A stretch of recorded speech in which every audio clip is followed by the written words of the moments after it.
Hi everyone. So I did my presentation on health insurance and the affordability of health insurance. For health insurance and the affordability in the United States, many people still can't afford insurance, even though they now say that it's affordable to everybody. Insurance, they say it's affordable to all, but not having insurance can cause many health problems for a good amount of people. There's still a lot of people who can't get life-sustaining medications. So I'm not really sure how they can say it's affordable to all when there's still a good chunk of the population that can't afford to buy it or obtain it due to making too much for them to gain assistance. And the impact that it has on individuals is that even with the Affordable Care Act, there's still too many people that can't afford to buy insurance. Um, There's people that make too much to get assistance, even though they are supposed to be able to now be able to afford insurance, but there are still people that are stuck in like a gray area between they can't pay out of pocket to get insurance, and then they make too much, even though it's not enough for them to be able to buy it on their own. They still make too much for them to be able to get help from like the assistance office. Um, Doing so, it keeps people from being able to obtain like preventative care or even their medications that they need to keep them alive. There's a lot of people that aren't being able to afford like insulin. They can't get medicines that they need every day just to be able to stay alive. They can't get the testings that they need to make sure that they don't end up with cancers.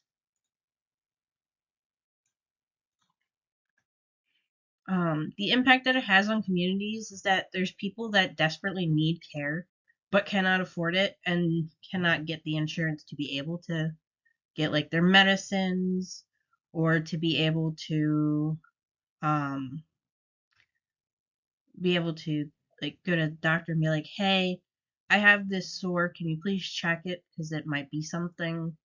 Or like if they have family histories of cancers or predispositions to different like, like diabetes or any other kind of disease, they can't get the help that they need to be sure that they're preventing it or that they're actually being able to go to the doctor to get the medicine they need because they end up finding out that they weren't just dis- predisposed, they also now have the disease themselves. The impact on or the relevance of the field of wellness and health promotion. For wellness and health promotion, it's mostly about getting help with preventative and early care, um, and like being able to know, hey, something's not right, I need to go to the doctor. There's a lot of people that have limited access to preventative care, so they can't go to the doctor and be like, hey, I have this hole in my foot. I don't know if it is anything. Can you check it out? I have this mole that just doesn't look right. It's starting to get darker. Or, hey, I'm having problems with like my blood sugars getting really high or really low and I keep passing out. A lot of people, it causes financial stress because not only can they not afford to get the health care that they need, they go to the doctor and they get the bill sent to their house because they don't have insurance, and it causes them to be not able to pay their rent sometimes. And then that causes problems with mental health because you're stressing out, you have anxiety because, hey, this seems really bad and I should go to the doctor, but I don't have the money and I need to be able to pay my rent this month or I'm not going to have anywhere to live. There's also barriers to participation in wellness programs. A lot of wellness programs, you need to be able to be there and actually do what you need to do.